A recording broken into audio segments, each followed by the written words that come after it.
أعوذ بالله من الشيطان الرجيم. بسم الله الرحمن الرحيم. الحمد لله رب العالمين والصلاة والسلام على أشرف الأنبياء والمرسلين وعلى آله وصحبه أجمعين. اللهم افتح علينا حكمتك وانشر علينا من خزائن رحمتك يا أرحم الراحمين. رب اشرح لي صدري ويسر لي أمري واhlul 'uqdatam min lisani yafqahu qawli, amma ba'd. Sekali lagi kita mulakan dengan mengucapkan kesyukuran kepada Allah Subhanahu Wa Taala. Semoga dengan kita menzahirkan kesyukuran kita kepada Allah dengan berbagai-bagai bentuk perbuatan dan perlakuan kita setiap hari, Allah akan menambahkan lagi nikmatnya kepada kita, termasuklah nikmat kesejahteraan, keselamatan, ketenangan hidup, dan menambahkan lagi keupayaan kita untuk menambahkan ilmu agama kita daripada satu masa ke satu masa, ya. Kerana Allah tu sangat suka untuk kita menambah baik diri kita, terutamanya dalam aspek ilmu, ya. Innallaha yuhibbul muhsinin. Allah kata Allah sangat sayang kepada mereka-mereka yang berbuat baik dan terus memperbaiki diri mereka daripada satu masa ke satu masa, kerana orang Islam memang kena perbaiki diri, ya, menambahkan ilmu daripada satu masa ke satu masa, supaya kita menjadi rahmatan lil alamin, dan kita ni sepatutnya menjadi rahmah kepada seluruh alam. Untuk kita menjadi rahmah seluruh alam tu, kita kena hebat, ya, dalam aspek ilmu, ya, kerana sepatutnya kita lah yang membimbing rakan-rakan kita yang bukan beragama Islam tu, supaya mereka kembali, ya, kepada Allah dan mengenal Al-Quran untuk dijadikan hidayah dan petunjuk dalam kehidupan mereka, ya.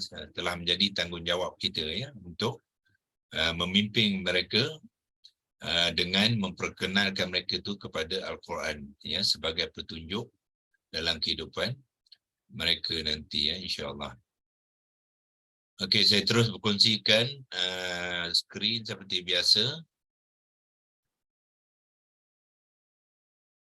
Okey, minggu lepas kita telah berkongsikan beberapa perbincangan yang telah kita simpan di dalam screenshot ni, ya, dalam bentuk foto ataupun image, yang kita di keyboard ni kita tekan print screen saja, ya. Kita tekan print screen.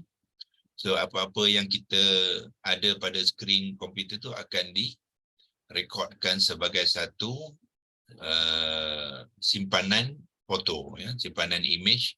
Kita tak boleh edit dah, ya. Kita boleh melihat saja. Iaitu kita telah membincangkan beberapa kalimah yang dibangunkan daripada alif lam ha. Salah satu daripadanya atas sekali ialah alihatun, ya. So kita telah membentangkan, iaitu alihatun ni adalah jamak kepada alihun, dengan adanya alif yang panjang, tapi ini adalah penulisan lama, ya. Penulisan baru ialah hamzah qata' dengan alif mad dalam bentuk mad badal, ya, sebab dia baca sepanjang dua harakat, ya. Kemudian alihatun adalah jamak kepada alihun, ya. So dalam bentuk jamak dia mengambil ta marbutah, bermaknanya jamak kepada alihun adalah muannas, ya, muannas jamak taksir, ya. Dalam alihun dia adalah mufradah yang muzakkar. Itu cara kita nak mengenal kalimah-kalimah. Dia tidak ada ta marbutah apabila dia dalam bentuk ni dia, ya, alihun yang kita masukkan tu bukan ini bukan alihun, ni ilahun, ya, ilahun. Okey.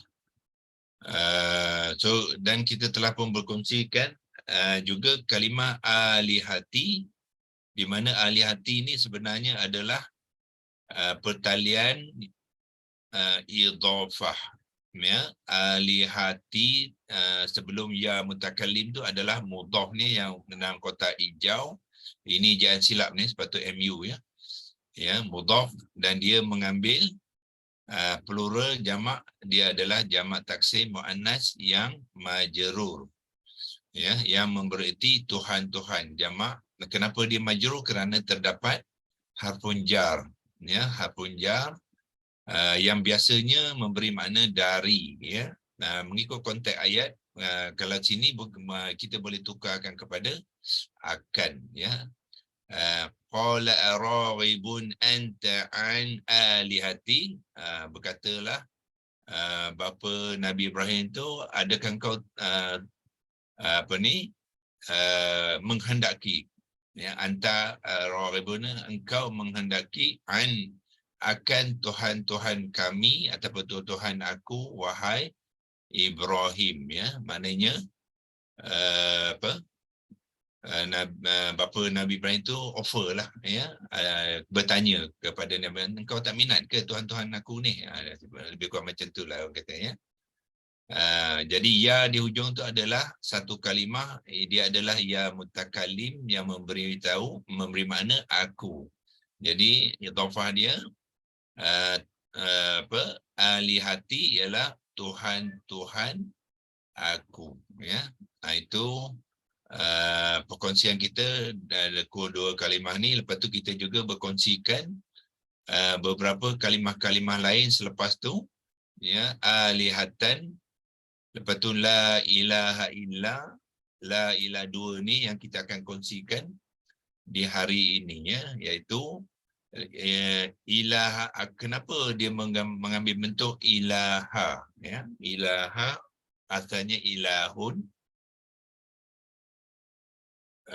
Dia keunikan yang ni ialah kalimah ilaha ni ialah isim nakirah, ya. Dia isim nakirah yang mansub, isim nakirah yang mansub, ya. Dua-dua ilaha ni dari rangkaian la ilaha illa hu, ya. Okey. So, kita pergi kepada leksilogos untuk menerangkan, ya, kenapa diija ataupun dituliskan dengan ilaha, bukannya ilahun, ataupun kalau dia mansub sepatutnya dia mengambil tanwin dan baris atas, ya. Tetapi di sini tidak, ya. Sepatutnya kalau mansub, patut dia mengambil dalam bentuk ni lah, ilahan, ya, yang nakirah dan mansub. Tapi tidak. Di sini dia tidak ditulis dalam ilahan, tapi dia mengambil bentuk nakirah tanpa tanwin, ya. Okey, kita terus kepada korpusnya, iaitu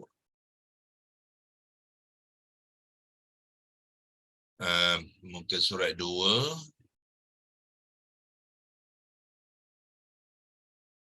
Ni dia, ya. Ada dua, ini yang sama ada di ayat yang sama, tidak, ya. So 20 ialah surah Taha, ya. Surah Taha ada ayat yang ke-8 dan ada ayat ke-14, ya. Ayat ke-8 dan ayat ke-14 yang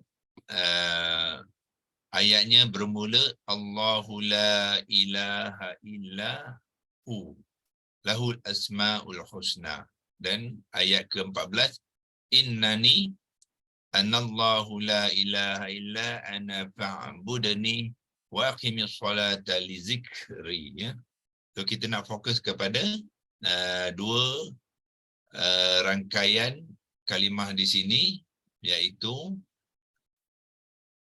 la ilaha illahu, yang ini, dan juga yang la ilaha illa ana, ya. Beza dia hanya ana dengan hu saja, ya.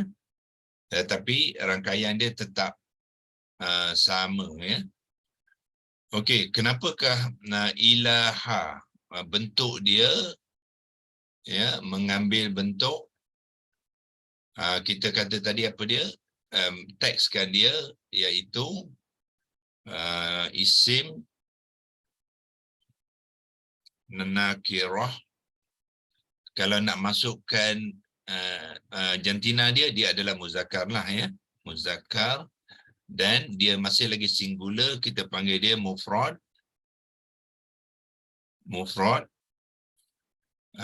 Dan ciri dia adalah nakirah yang i'rab dia ialah mansub. Okey, itulah ilaha ya. Kita nak fokus pada ilaha sekarang. Saya ambilkan arrow untuk membantu ya, iaitu kita masuk sini ialah tentang ilaha ni.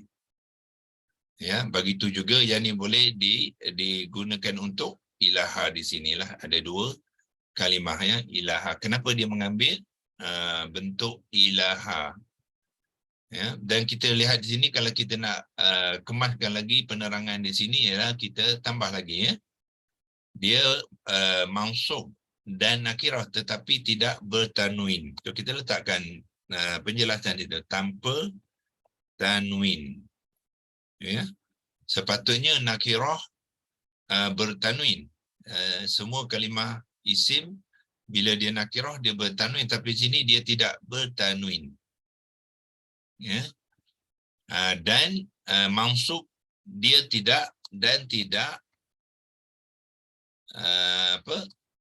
diikuti. Sepatutnya dia kalau mansub, isim nakirah yang mansub, dia sepatutnya bertanwin dan tidak diikuti oleh alif mad.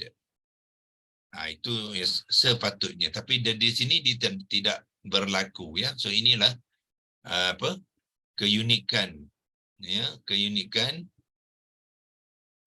Okay, kita alih sikit yang ni. Okay. So dua, okay, kita mungkin ambil satu je, samalah ya. So penerangan kepada ilaha ni sama juga penerangan kepada ilaha yang di ayat yang di bawah ya. So cara kita mengenal dan menerangkan ilaha ni adalah isim muzakkar mufrad nakirah yang mansub tanpa tanwin ya, dan tidak diikuti oleh alif mad, yang mana berbeza dengan tidak ada di dalam sini yang ilahan ya. Kita tidak ada satu contoh di sini. Kalau tidak kita boleh tunjukkan apa yang dimaksudkan dengan isim nakirah yang mansub, sepatutnya dialah ilahan ya. Tak ada dalam ni. Mungkin kalau kita jumpa tempat lain nanti kita itu yang ya. Okey. Okey, ini adalah kerana kalimah la di sini ya. So hilangnya tanwin dan hilangnya alif mad adalah kerana la ya. La ni dipanggilkan la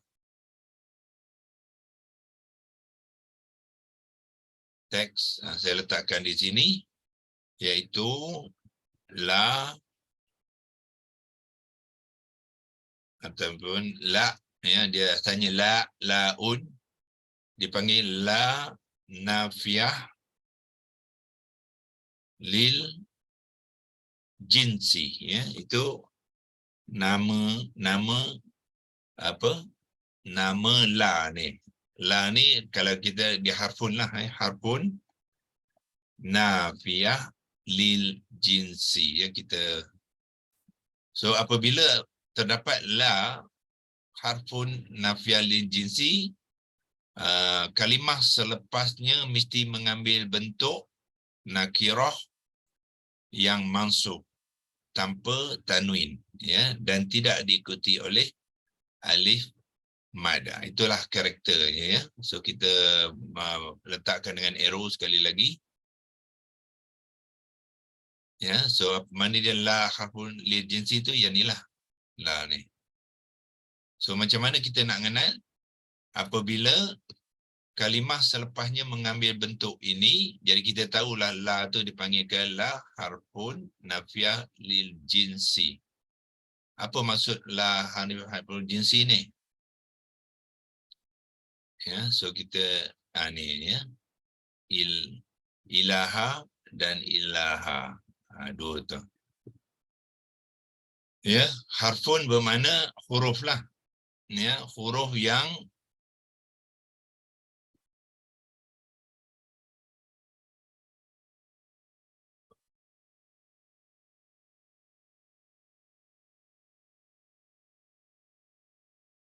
okey. Huruf la yang berfungsi sebagai nafiah. Nafiah ialah nafi. Nafi bermakna apa? Nafi bermakna menidakkan. Ya. Menidakkan apa-apa saja yang disebut selepasnya dia menolak habis. Itu maknanya la harfun nafiah lil jinsi ni adalah kepada jenis-jenis, ya, jinsi jim non sim jinsun. Jadi lil jinsi, ya. Dia menolak semua jenis-jenis yang berkaitan dengan kalimah selepasnya.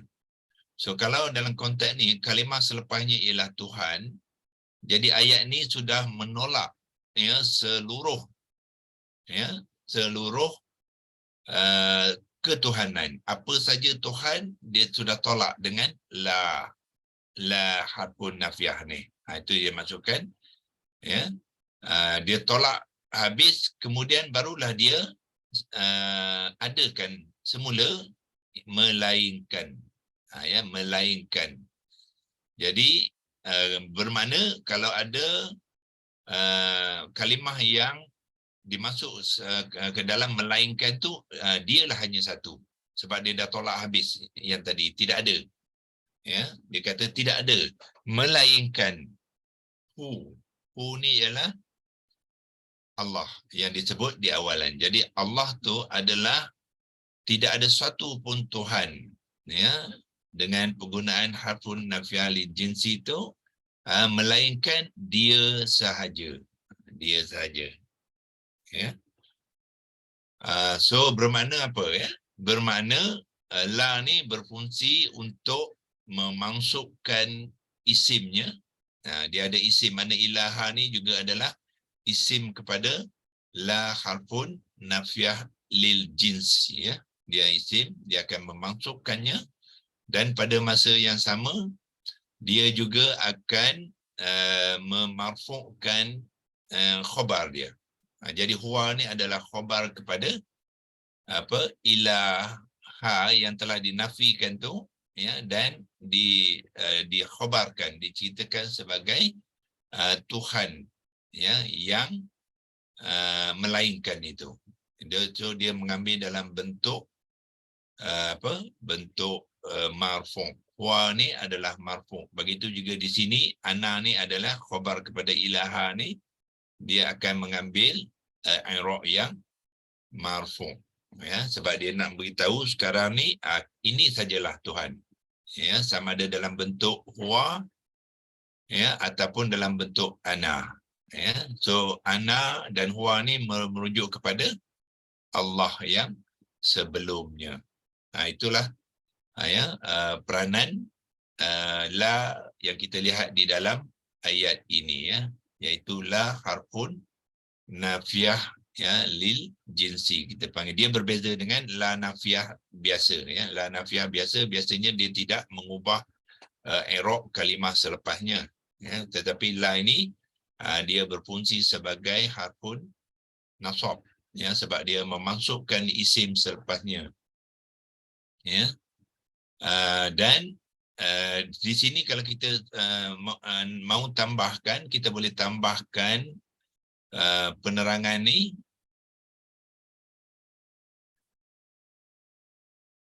ya. Kita buang ke kotak tu, kita boleh tambah lagi penerangan tu, masukkan tambahannya.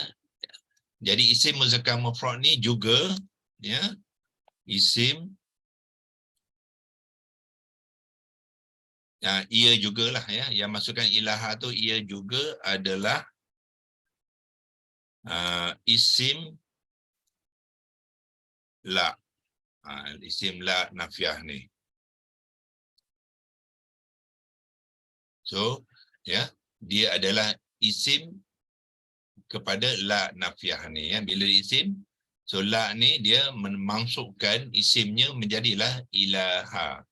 Dan mansubnya mestilah mengambil bentuk tanpa tanwin dan tidak ada alif mad.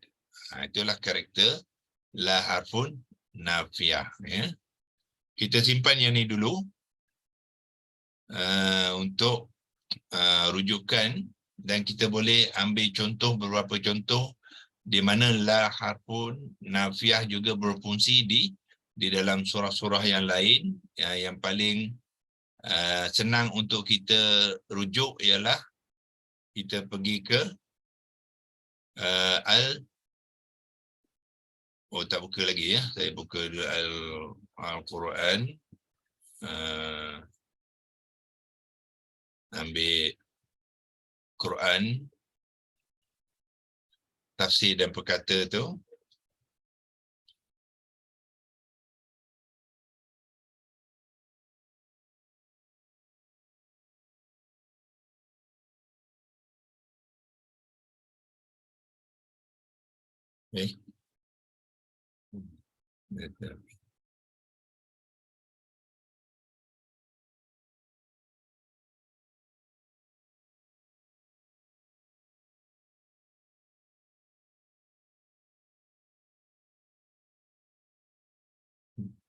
Kita buka Quran.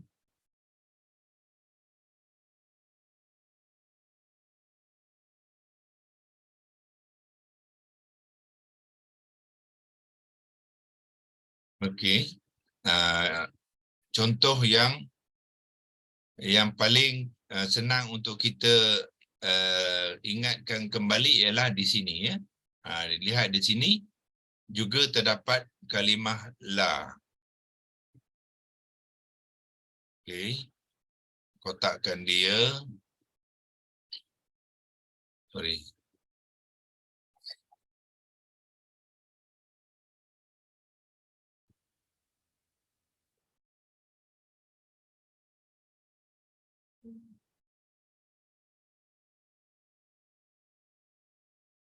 Okey.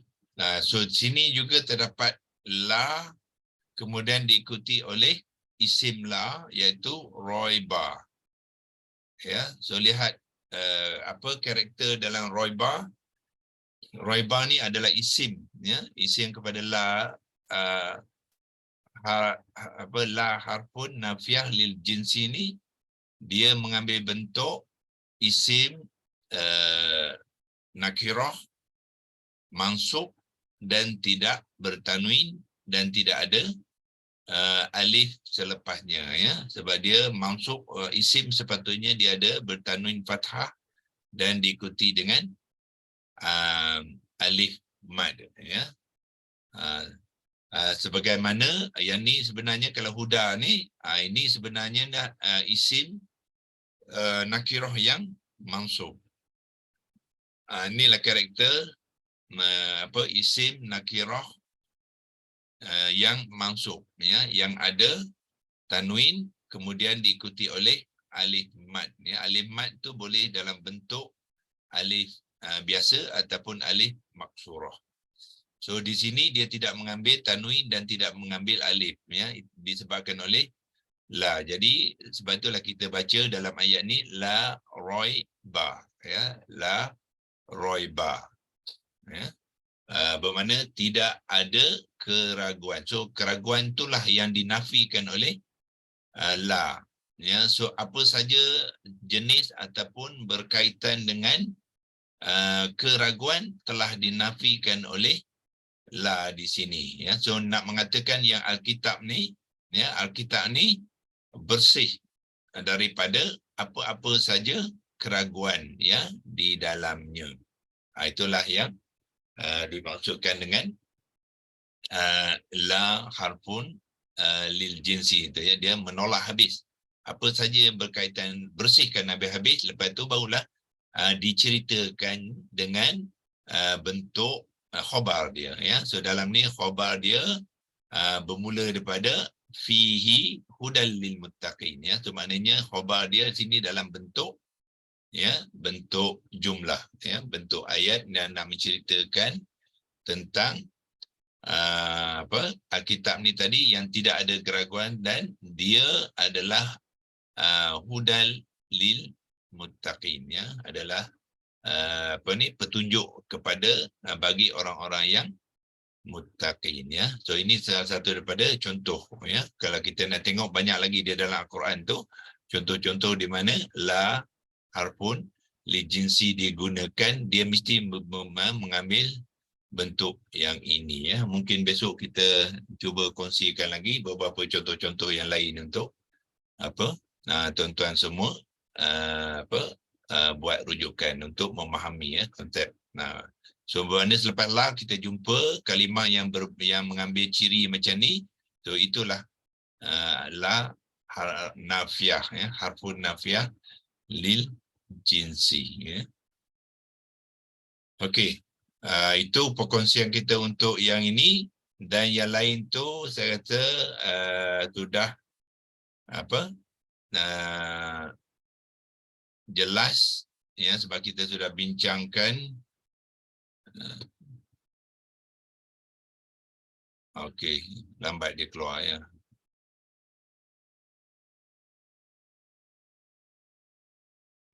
Doktor, boleh saya tanya? Ya. Maknanya kalau khabar pun adalah macam huwa dengan ana tadi, dan fihi huda tu, maknanya khabar-khabar tu mesti juga mansub juga ke atau marfu'? Dia mesti marfu'. Mesti marfu', bukan bukan dia sebab huda tu dia bukannya khabar dia bukan dalam bentuk perkataan lagi dah. Dia dalam bentuk ayat. Jadi ayat tu yang marfu'. Ayat tu dipanggilkan ayat nominatif sebab khabar boleh mengambil berbagai-bagai bentuk, ya. Dia boleh mengambil bentuk dalam perkataan. So kalau perkataan tu kita akan lihat dia marfu' jelaslah, ya. Macam huwa dengan ana tu dia marfu' lah, senang. Tetapi kalau dia membentuk ayat, dia tak semestinya perkataan dalam tu marfu', ya. Tapi huda tu sebenarnya marfu' tu, ya. Itu bukannya bukan masuk. Bukan masuk. Okey, ya. Yang tu sebenarnya dia adalah marfu'. Huda tu dia mabni, ya. Oh, mabni. Dia mabni. Dia huda ni memang tulisan dia macam tu. Dia tidak ada dhammah untuk marfu' dia. Sebenarnya huda tu itu marfu' tu sebenarnya. Tapi saya tadi cuma ambil contoh saja. Kalimah isim yang mansub biasanya ada tanwin dengan alif. Tapi dalam konteks tu huda tu dia adalah mabni, ya. Dia tetap yang tu adalah mansub. Macam mana kita nak tahu dia mansub? Kalau kita kongsikan balik, sebab dia tidak ada apa-apa kalimah yang memansubkannya, tidak ada. Dia adalah marfu' ni sebab dia mabni, memang tulisan dia huda bertanwin baris atas. Dia tidak ada dia tidak ada bertanwin baris hadapan. Kenapa dia baris hadapan? Kerana huruf alif maksurah ni selepasnya. Dan huruf alif maksurah ni berlaku kerana dia adalah huruf illah, ya, huruf ya ni. Jadi bila dia membentuk membentuk kata terbitan, jadi ya ni bertukar kepada alif maksurah, jadi dia kena mengambil baris atas tanwin. Maksudnya i'rab dia apa tu, marfu' lah, doktor, ya? I'rab dia bukan mansub, ya. I'rab dia marfu'. Marfu' lah kan. Dia marfu', ya. Guidance. Mana dia subject matter, ya. Subject matter mesti nominatif. Okey, so kalau kita tengok di bawah pun, sebagai contoh, ya. Huda juga. Tetapi di sini dia majrur. Tulisan dia masih lagi huda. Sebab ada Okey. Saya tandakan dengan kotak dia ni. Dia sekali baca. Ala huda. Ala ni memajrurkan dia, ya. So jadi huda di sini ialah majrur.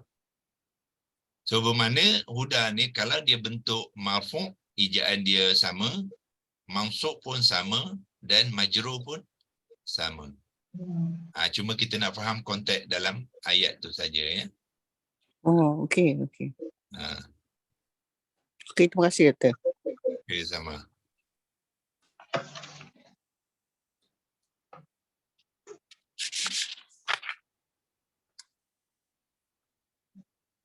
Okey, kita dah sampai ke 74. Okey, insyaAllah ya kita boleh berhenti untuk perkongsian kita pagi ini. Dan besok kita akan lihat kalimah-kalimah yang selepasnya. Kalau saya nak circlekan ataupun kotakkan dia, ya, yang ni sebenarnya tuan-tuan dah kenal lah. Ila hukum, sekali lagi dia adalah idhafah, ya. Wa ilahu Musa ni apa dia, ya? Ilahu ni adalah mudhaf. Mudhaf kepada kalimah mana? Musa. So bermakna ilahu Musa tu adalah idhafah. Wa ni waw tambahan sajalah, ya. Waw istinafiyah, waw ataf, ya, dan Tuhan Musa. So Tuhan Musa, ilahu Musa tu maknanya dia idhafah lah. So kalau di idhafah, apakah tanda-tandanya? U ni hilang tanwin dia. Ya, itulah tanda dia mudhaf. Ya, so dia mudhaf dan yang ni Musa adalah mudhafun ilaih yang majrur. Ya, majrur. Dan Musa nama ni dia tidak boleh ubah, tidak boleh letakkan baris bawah. Ya. Dia sebab dia mabni, walaupun dia majrur, dia tulisannya tetap Musa lah, tidak boleh diganti, tukarkan kepada dan meletakkan baris bawah, ya. Ilahika sama. Okey, so kita baca dia sekali dengan ilah ni, barulah kita akan kenal kenapa ilahi, ya, sebab jar wa majrur. Ada harfun jar, so dia akan memajrurkan kalimah asalnya ilahu, jadi dia menjadi ilahi dan hilangnya tanwin kerana dia juga adalah mudhaf. Mudhaf kepada ka. Jadi ka ni ialah mudhafun ilaih yang majrur juga. Ya. So kalau kita kenal kaedah-kaedah pertalian antara kalimah-kalimah dengan baik, insya-Allah kita boleh memahami, ya, kalimah-kalimah yang kita baca tu, ya. Tapi itu besok kita sambung besok hari, insya-Allah. Okey, wabillahi taufiq wal hidayah. Wassalamualaikum warahmatullahi wabarakatuh. Waalaikumsalam. Waalaikumsalam warahmatullahi wabarakatuh. Assalamualaikum. Terima kasih kepada kami. Assalamualaikum. Assalamualaikum. Waalaikumsalam. Doktor, ayah Ya. Cina cuti tak? Apa dia? Ayah Cina cuti tak? Kita nak pergi jalan kalau cuti. Hari Isnin. Ayah Cina, Raya Cina. Oh, dari Cina. Cuti tak? Cina memang bercuti. Cuti ya? Cuti apa? Cuti kelas. Kelas. Oh, kelas ni, ya. Kami dari Cina. Cina yang cuti, ya. Kita Boleh lagi jalan. Ya. Cucu anak jaga, jadi kita boleh pergi jalan. okey, boleh juga kalau ada permintaan nanti kita bila cuti umum, ya. Cuti Hari umum Isnin tu ke? Hari Isnin ke cuti? hari Isnin, Chinese New Year hari Isnin dan hari Selasa. Oh, 2 hari lah cuti sayang. Doktor, tadi kan doktor ada sebut pasal khobar ada kat situ. Dia nampak mubtada dia tak tadi, doktor? Apa dia? Mubtada tadi kepada khabar tadi. Aha. Yang mana yang ilah itu mubtada Dia bukan khabar kepada mubtada ya. Dia khabar kepada isim lah. Isim tadi dah. Dia berperanan sebagai inna. Inna kan ada isim yang yang mansub. Isim inna lah. Khabar, dia berfungsi macam inna. Dia memasukkan isim dia dan memarfukan khabar dia. Dia lain dengan mubtada ya. Mubtada dia marfu'.